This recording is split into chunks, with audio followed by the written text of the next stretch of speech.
최근 인플레이션 압력을 키우는 글로벌 공급망 혼란이 코로나 이전 수준으로 빠르게 회복되고 있다는 분석이 나왔습니다.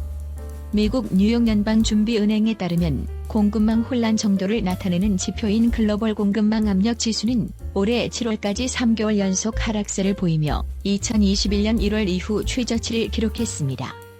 이 지수는 지난해 12월 최고점인 4.31에 도달한 후 올해 1분기까지 점차 완화됐지만 4월엔 중국 도시 봉쇄 조치와 우크라이나 사태 등의 대외 악재가 연거푸 발생하면서 다시 일시적으로 상승하기도 했습니다. 자동차 선사인 왈레니우스 윌헬름센이 보유하고 있는 선박 20척을 담보로 8억 달러, 하나로 약 1조 700억 원에 이르는 지속가능 연계 대출 계약을 11개 은행과 체결했습니다. 대출 기간은 6.5년과 5.5년입니다. 지속가능 연계 대출은 ESG 목표를 수립한 뒤 성과에 맞춰 금리를 조정하는 대출 상품입니다. 선사가 해마다 ESG 목표를 달성하면 대출 금리가 0.05%포인트 내려가고 달성하지 못하면 0.05%포인트 오릅니다.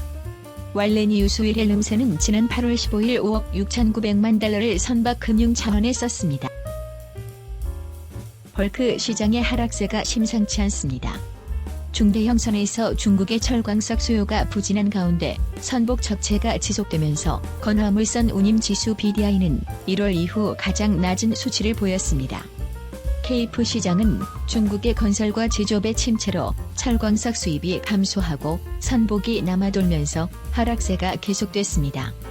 파나막스 시장은 유럽향 석탄 물동량의 감소로 약세가 지속됐습니다. 반면 수프라막스 시장은 중국의 석탄 수입 물동량 증가와 흑해에서 곡물 수출이 본격화되면서 상승세를 나타냈습니다. 한국조선이 전 세계에서 발주된 액화 천연가스 운반선을 모두 휩쓸며 3개월 연속 세계 1위에 올랐습니다. 영국 조선 해운조사기관인 클락슨에 따르면 우리나라의 7월 선박 수주량은 116만 CGT로 62만 CGT를 기록한 중국을 크게 앞섰습니다. 3위 일본은 6만 CGT에 그쳤습니다.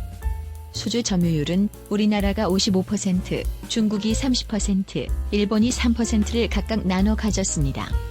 우리나라 조선사들은 7월에 액화 천연가스 운반선 12척 전량을 수주한 가운데 한국조선해양이 10척, 대우조선해양은 2척을 수주했습니다.